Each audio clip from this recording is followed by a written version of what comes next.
Iniciamos nuestro segundo bloque denominado delitos de fraude electoral. El tipo penal número 6, fraude al sufragante. Se describe de la siguiente manera: la persona que mediante maniobra engañosa obtenga que un ciudadano o un extranjero habilitado por la ley voten por determinado candidato, partido o corriente política, o incluso lo haga en blanco. Una observación: cabe notar que esta acción necesariamente exige la producción del suceso, es decir, no puede surgir el perfeccionamiento típico de otra forma. Debe darse el depósito efectivo de la tarjeta electoral en una urna dentro de una votación de carácter popular. Sujeto activo, indeterminado. De otra forma, cualquier persona puede cometer este delito, un particular, un miembro de un partido político, un servidor público, cualquier persona. Y sujeto pasivo, la persona titular del sufragio, cuya vulneración es ejecutada por la ejecución o alterada de una conducta de carácter delictivo. La pena asignada es de 4 a 8 años, pero también en igual pena se incurrirá quien por el mismo medio obtenga en plebiscito, referendo, consulta popular, revocatoria del mandato, una votación en determinado sentido. Fraude de inscripción de cédulas, séptimo tipo penal. ¿Cómo se define? El que por cualquier medio indebido logre que personas habilitadas para votar inscriban documento o cédula de ciudadanía en una localidad, municipio o distrito diferente a aquel donde hayan nacido o donde residan, diferente a aquel, obviamente, ¿con qué propósito? Con el propósito de obtener una ventaja en una elección popular, plebiscito, referendo, consulta popular o revocatoria del mandato. El resultado aquí exigido consiste en ¿qué? En modificar el registro de ciudadanos del censo electoral mediante el acto de inscripción. Este delito es más comúnmente llamado como trasteo de votos o transhumancia electoral. El sujeto activo, cualquier persona, particular o servidor público, sin que se le exijan unas calidades especiales de índole natural o jurídica, que utilice obviamente medios idóneos y obtenga la inscripción de la cédula de ciudadanía. El sujeto pasivo es el Estado como titular del bien jurídico tutelado, en la medida que es el Estado el primer interesado en que el censo electoral se conforme de forma ajustada y a la ley y que en los procesos de elección en el marco local o municipal solo puedan participar los legalmente autorizados para ello. La pena, prisión, traducida en 48 a 108 meses. Y la pena se aumentará de una tercera parte a la mitad cuando la conducta sea realizada por un servidor público. Octavo tipo penal, corrupción al sufragante. ¿Cómo se define? El que prometa, pague o entregue dinero o dádiva a un ciudadano o a un extranjero habilitado por la ley para votar en favor de determinado candidato, partido político, corriente política, vote en blanco o incluso se abstenga de no votar o se abstenga de hacerlo. Se castiga además a quien por los mismos medios obtenga en plebiscito, referendo, consulta popular o revocatoria del mandato una votación en determinado sentido. El sujeto activo, el delito de corrupción, por su propia naturaleza, exige dos partes, es decir, quien promete, quien paga o entrega y obviamente quien acepta o recibe, aclarando que la acción de prometer sería la única que podría realizarse de forma unilateral, o sea, por el promitente en este caso, y el sujeto pasivo sería el Estado. La pena, obviamente teniendo en cuenta que son dos partes las que participan en este delito: prisión de 48 a 90 meses y una multa de 33.33 a 750 salarios mínimos legales mensuales vigentes.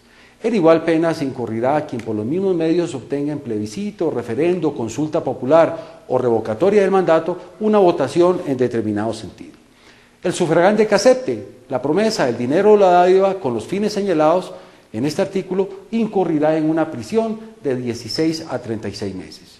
La pena se aumentará de una tercera parte a la mitad cuando la conducta sea realizada por un servidor público. Nuestro noveno tipo penal, voto fraudulento. Incurre en este delito el que suplante a un ciudadano o a un extranjero habilitado por la ley o vote más de una vez sin derecho, consigne su voto en una elección, plebiscito, referendo, consulta popular o también en una revocatoria del mandato.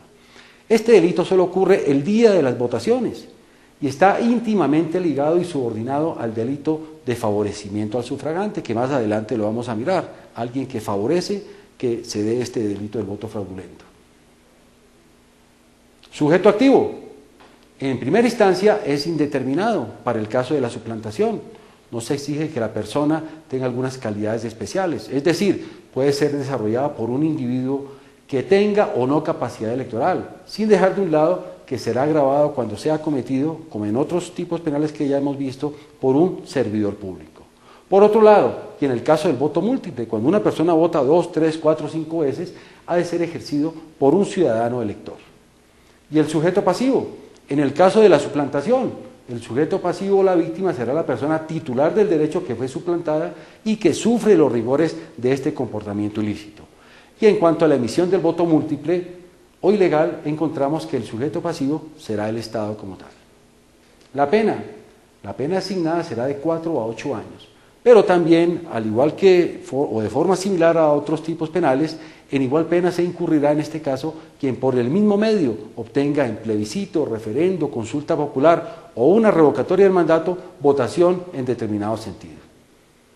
Nuestro 10º tipo penal, favorecimiento del voto fraudulento. Incurre en este delito el servidor público que permita suplantar a un ciudadano o a un extranjero habilitado por la ley, votar más de una vez o hacerlo incluso sin tener derecho para ejercer el derecho al sufragio. Esta conducta implica la efectiva suplantación y también la emisión del voto ilegal. Sujeto activo. Recae obviamente porque alguien está facilitando la comisión de este delito en un servidor público. No es necesariamente que sea funcionario electoral, como lo dice el artículo 20 del Código Penal. En caso de realizarse la conducta por un particular, se incriminará de acuerdo con las reglas de la coparticipación. Sujeto pasivo. Con el acto de suplantación, el sujeto pasivo o la víctima será la persona titular del derecho, obviamente, quien sufre los rigores de este comportamiento. Y en cuanto a la emisión del voto múltiple legal, encontramos que el sujeto pasivo será el Estado. La pena se incurrirá en una prisión de 4 a 8 años.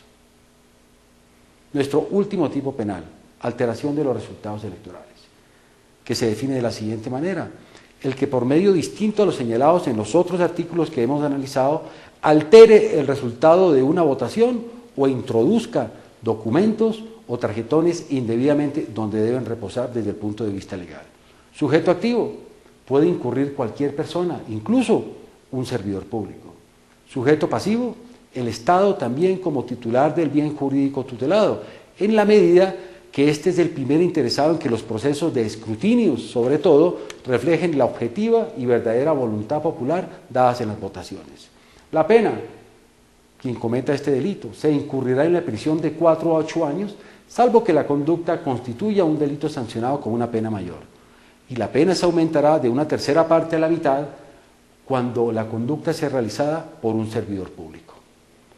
Tal como lo hemos dicho en la presentación del curso, en la cartilla instructiva contarán con un glosario y una definición de una terminología muy clara que servirá de una excelente ayuda pedagógica para comprender de mejor manera este tema. Ejemplo, qué es un sujeto activo, sujeto calificado, qué es constreñir, qué es impedir, qué es suplantar.